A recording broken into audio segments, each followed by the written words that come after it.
Assalamualaikum warahmatullahi wabarakatuh. Perkenalkan, nama saya Rityawati dengan nomor NIM 28920500104 dari Prodi Manajemen untuk mata kuliah Manajemen Operasional oleh dosen pengampu Bapak Hendra Permadi STMM, semester 4 Fakultas Ekonomi dan Bisnis Universitas Pancasakti Bekasi. Pada video kali ini dibuat bertujuan untuk memenuhi salah satu tugas UAS dari mata kuliah Manajemen Operasional. Video kali ini saya akan membawakan materi tentang strategi sumber daya manusia, menciptakan SDM dengan keunggulan bersaing. Menciptakan SDM dengan keunggulan bersaing. Arabian Airlines dengan menggunakan komputer monitor yang dipandu oleh pramugari secara sopan dan baik untuk melayani penumpang secara perjalanan udara, di mana setiap penumpang dapat memonitor setiap wilayah atau kota yang dilalui rute dengan komputer yang ada di hadapan tiap-tiap penumpang, sehingga penumpang dapat memonitor mereka berada saat itu. Dengan pemberdayaan pramugari seperti ini menjadi daya tarik sendiri untuk memberikan kepuasan bagi pelanggan-pelanggan dan merupakan keunggulan bagi Arabian Airlines di dalam merebut segmen pasar penerbangan untuk rute Asia Tenggara ke Eropa. Singapore Airlines dengan layanan pramugari yang sangat familiar kepada penumpangnya dengan cara dalam waktu singkat mempelajari latar belakang para penumpang atau childhood, sehingga setiap penumpang eksekutif kelas yang jumlahnya lebih kurang 5-10% dari semua penumpang dapat dihafal dengan baik nama-nama kecil para penumpang eksekutif tersebut. Dan sesuatu yang menurut pramugari belum serasi langsung dibenahi dengan cara antusias sehingga mereka merasa puas selama dalam penerbangan. Salah satu cara ini menjadi Singapore Airlines sangat populer bagi pelanggan-pelanggannya. Satu contoh lagi yaitu IBM dengan moto konsumen adalah raja, merupakan falsafah karyawan di dalam pelayanan setiap pelanggannya, dimulai dari top eksekutif sampai pada petugas keamanan atau satpam dan office boy, berperilaku sopan dan tanggap terhadap pelanggan, bahwa pelanggan harus dilayani secara baik dan secara bersama-sama oleh semua karyawan IBM. Sebagai contoh, jika ada pelanggan datang ke kantor IBM, baik di kantor pusat atau head office maupun di kantor cabang atau branch office, apabila ada pelanggan atau tamu ingin sesuatu atau bertemu dengan divisi yang diperlukan, dihubunginya jika berpapasan atau bertemu dengan seorang satpam atau office boy, akan langsung dilayani secara antusias dan diarahkan ke tempat yang dimaksud oleh tamu atau pelanggan tersebut, sehingga tamu atau pelanggan tersebut tidak merasa kebingungan dan akan merasa puas karena semua karyawan antusias menerimanya. Perilaku demikian memang menciptakan IBM mulai dari tingkat top manajemen di kantor pusat sampai di kantor cabang perusahaan dan menjadi budaya kerja bagi seluruh karyawan IBM. Prinsip tamu atau pelanggan adalah raja menjadikan sikap bagi seluruh karyawan untuk secara konsisten dan akurat tetap menghargai dan melayani secara prima setiap tamu atau pelanggan. Menciptakan SDM dengan keunggulan bersaing. Strategi sumber daya manusia dapat menjadi keunggulan bagi suatu perusahaan di dalam mempertahankan segmen pelanggannya dan merebut segmen pasar yang baru. Strategi ini dapat dilaksanakan apabila dapat memanfaatkan batasan-batasan yang ada di dalam pengembangan, antara lain dengan strategi produk, strategi proses, strategi perbedaan individu, strategi layout, strategi lokasi, dan penjadwalan kerja. Semua strategi itu akan sangat tergantung pada strategi rekrutmen dan pengembangan sumber daya manusia seperti diuraikan pada gambar berikut ini. Strategi sumber daya manusia ada strategi layout, strategi berbeda lokasi, schedule, strategi produk, strategi proses, dan perbedaan individu. Peranan tenaga kerja. Peranan tenaga kerja sangat menentukan di dalam proses operasi suatu perusahaan, sehingga diperlukan perencanaan sumber daya manusia yang baik dan akurat. Perencanaan sumber daya manusia dibuat untuk dapat mengatasi masalah-masalah yang menyangkut antara lain. Pertama, menjaga stabilitas karyawan. Stabilitas kerja karyawan sangat perlu dijaga karena akan menentukan kelangsungan operasional perusahaan. Apabila tingkat berhenti dan masuknya karyawan tinggi, kemungkinan kontinuitas proses konversi dapat terganggu, disertai makin tinggi biaya untuk rekrutmen dan pelatihan bagi karyawan-karyawan baru. Mengantisipasi stabilitas karyawan sangat perlu diketahui kebutuhan tenaga kerja dan memperhitungkan pertama, pembayaran tenaga kerja, yang kedua, asuransi tenaga kerja, yang ketiga, besarnya premi upah yang merupakan ukuran bagi tenaga kerja dapat meningkatkan kinerja yang merupakan variable cost. Yang kedua ada penjadwalan kerja atau scheduling. Di Indonesia dan USA, jam kerja 5 hari kerja terdiri dari 8 jam per hari, sama dengan US itu 5/8 sampai hours day. Artinya standar waktu kerja 8 jam per hari termasuk 1 jam untuk beristirahat merupakan waktu jam kerja minimal yang berlaku secara umum di Indonesia atau di USA. Secara manajemen sumber daya manusia, penjadwalan kerja terdapat beberapa pendekatan berikut ini. Penjadwalan kerja atau scheduling. Waktu bebas atau flex time merupakan sistem kerja dengan penentuan batas waktu bagi karyawan untuk menyelesaikan tugasnya. Bekerja fleksibel dalam seminggu atau flexible work week. Penjadwalan kerja yang diperlukan fleksibel, apakah pada hari tertentu karyawan dapat bekerja di bawah standar waktu 8 jam kerja per hari, tetapi harus dikompensasi dengan hari-hari lain untuk memenuhi kumulatif dari kerja karyawan di dalam satu minggu. Bekerja sesuai kesepakatan atau part-time status. Jika karyawan di dalam seminggu hanya dapat bekerja di bawah jam kerja normal, misalnya hanya dapat bekerja 30 atau 32 jam per minggu, dapat dikatakan bahwa karyawan tersebut adalah telah bekerja paruh waktu atau part-time. Yang ketiga ada peraturan kerja dan klasifikasi kerja. Yang pertama, membuat klasifikasi tugas yang fleksibel dengan prinsip bagaimana dapat mempersembahkan produk kepada pelanggan secara cepat dan memuaskan agar menjadi keunggulan dan melakukan persaingan terhadap kompetitor. Desain tugas merupakan suatu pendekatan tugas secara spesifik yang ditetapkan menjadi suatu uraian tugas atau deskripsi di antara pekerja dengan kelompok atau organisasi. Desain tugas pertama, spesialisasi tenaga kerja. Spesialisasi tenaga kerja merupakan pembagian tugas secara khusus atau spesial yang dapat dilakukan dengan mengembangkan keterampilan karyawan, mengurangi kerugian waktu sebagai akibat keanggaran karyawan untuk melakukan peralihan tugas, serta pelatihan untuk menggunakan peralatan secara spesial atau khusus. Yang kedua, pengembangan tugas. Pengembangan tugas karyawan dilakukan untuk dapat mengantisipasi perubahan permintaan atas produk atau jasa dari pelanggan. Perubahan permintaan konsumen dapat menjadi perubahan secara total atau sebagian sistem konversi, sehingga akan mengubah dan mengembangkan tugas karyawan yang ada di dalam sistem konversi. Antara lain dengan cara memperluas tugas karyawan atau job enlargement, melakukan mutasi tugas karyawan atau job rotation, memperkaya jumlah karyawan atau job enrichment, disertai dengan pemberdayaan karyawan atau employee employment.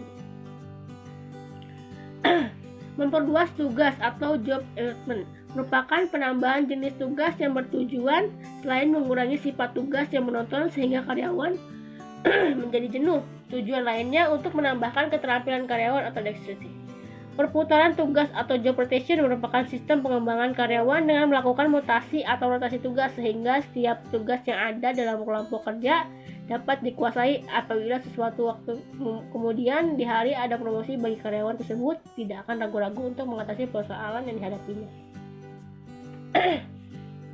Pengayaan tugas atau job enrichment merupakan memperkaya tugas karyawan dengan cara tertentu di dalam tugas karyawan yang sama. Tujuannya di sini adalah meningkatkan kepuasan kerja dan rasa percaya diri bagi karyawan, serta dapat menciptakan efisiensi bagi perusahaan. Artinya, apabila tugas-tugas yang ada diselesaikan karyawan tersebut, maka tidak diperlukan tambahan karyawan untuk melakukannya. Yang keempat, pemberdayaan pekerja atau employee empowerment merupakan proses pendelegasian wewenang bagi karyawan dari atasan, manajer atau supervisor untuk mempersiapkan keputusan dan pengambilan keputusan yang menyangkut tugas di bagian atau kelompok kerjanya. Pemberdayaan karyawan merupakan fungsi atasan sebagai supervisi dan pengarahan serta motivasi bagi karyawan. Faktor psikologis dalam desain tugas. Karakteristik tugas mempunyai komponen psikologis.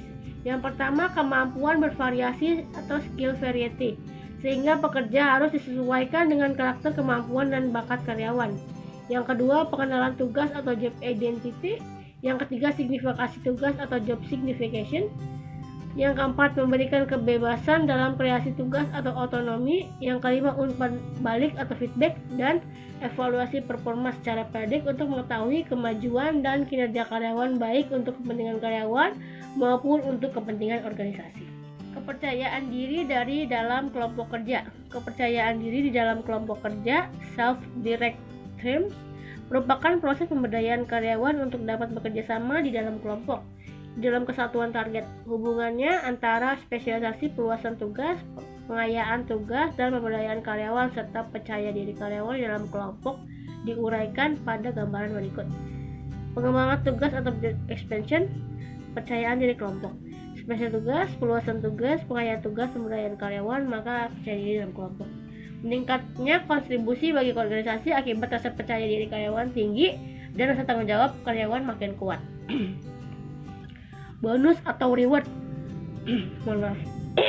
merupakan sistem imbalan uang dan biasanya diberikan secara tunai atau deposito yang diberikan kepada karyawan di dalam organisasi.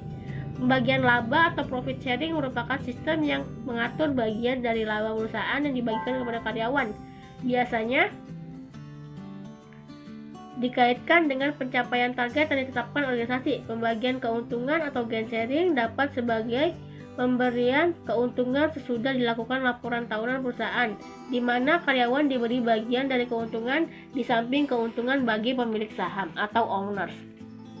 Sistem intensif atau intensive system merupakan sistem yang diketahui oleh karyawan bahwa dengan peningkatan produktivitas, individu maupun kelompok akan memperoleh sejumlah intensif berdasarkan sistem intensif yang ada. Penetapan sistem kompensasi atau base pay system merupakan bagian dasar bagi karyawan untuk mengetahui porsi kompensasi pembayaran yang akan diterimanya apabila karyawan di dalam melakukan tugas disertai kemampuan dan pengetahuan yang baik menyelesaikan tugasnya. Faktor-faktor di atas ini menjadi pendorong untuk menciptakan kepuasan dan motivasi kerja karyawan. Makin tinggi intensif yang diperoleh karyawan, akan makin tinggi kepuasan dan motivasi kerja karyawan. Kondisi tingkat kemampuan dan motivasi kerja karyawan yang tinggi akan menjadi suatu keunggulan bagi organisasi untuk bersaing. Dengan keunggulan ini, sumber daya manusia perusahaan akan dapat mengikuti perubahan dan perkembangan pasar sesuai dengan permintaan konsumen atau pelanggan. Metode analisis studi kerja. Dalam menjalankan tugas karyawan, apakah pelaksanaan tugas dapat menciptakan produktivitas kerja atau tidak? Maka perlu diadakan analisis dan studi kerja untuk mengetahui setiap permasalahan yang ada dalam pelaksanaan tugas karyawan. Di samping untuk mengembangkan prosedur dan keamanan kerja, juga untuk meningkatkan kualitas kerja karyawan. Langkah-langkah itu dapat dilakukan dengan membuat yang pertama, diagram air kerja atau flow diagrams, menggunakan gambar-gambar untuk menganalisasi pergerakan manusia dan bahan atau material sehingga dapat didesain alat kerja yang paling efisien dan paling aman. Yang kedua, kartu prosedur kerja atau proses chart merupakan grafik yang menguraikan kegiatan dan sinkronisasinya pada setiap langkah prosedur kerja sehingga akan dapat dianalisis setiap langkah-langkah tersebut apakah sudah dapat menghasilkan efisiensi dan kualitas kerja. Selanjutnya ada kartu aktivitas atau activity chart yang berisi alur kegiatan beserta peralatan yang dipergunakan disertai kombinasi pemakaian mesin dan peralatan dari operator atau karyawan. Selanjutnya kartu operasional atau operational chart yang menggambarkan bagian-bagian kegiatan yang digambarkan apa yang dilakukan tangan kiri dan kanan. Dengan menganalisis gambaran grafik dari setiap kegiatan ini akan dapat dilakukan pengembangan dan perbaikan tugas lebih meningkatkan dan berkualitas. Visualisasi studi kerja. Visualisasi studi tempat kerja merupakan langkah yang paling baik untuk melakukan monitoring karyawan di tempat kerja sekaligus untuk